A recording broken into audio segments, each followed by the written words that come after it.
Deputy Prime Minister Bülent Arınç was silent about claims that former President Abdullah Gül had convinced him not to resign at the time of a rift between then Prime Minister Recep Tayyip Erdoğan over mixed-gender student housing. "Let me read the book first and then you should ask me this during a private meeting."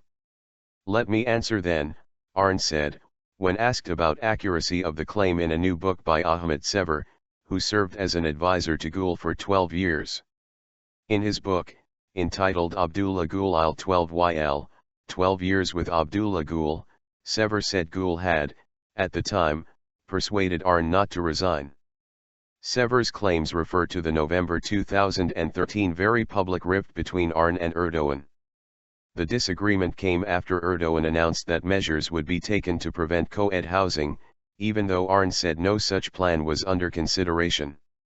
Arınç, one of the ruling Justice and Development Party's most important figures along with Erdoğan and Gül, then expressed publicly his displeasure with Erdoğan's stance.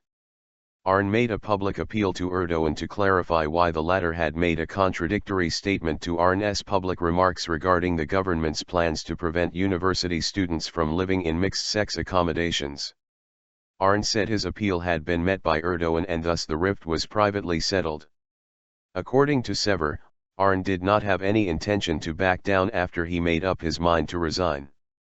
Arınç had been on the brink of resignation during the Gezi incidents too, Sever said in his book, referring to the Gezi protests of June 2013, when a peaceful sit-in to protest plans to redevelop one of the remaining green areas in the heart of Istanbul, Gezi Park, escalated into nationwide protests with over 2 million on the streets for nearly a month.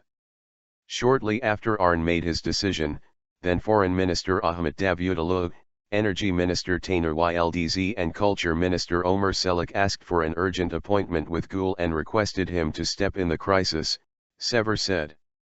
Gül called Arınç on telephone and following a lengthy conversation, he convinced him out of his decision, Sever said. Arınç has also made public that he met with Gül recently. When asked whether former President Gül had any intention to return to politics, Arınç responded, "Your question is a private one. It is not on our agenda today. It doesn't have a direct connection with our government." However, Arınç added, there is nothing strange about it, while speaking at a press conference following a cabinet meeting.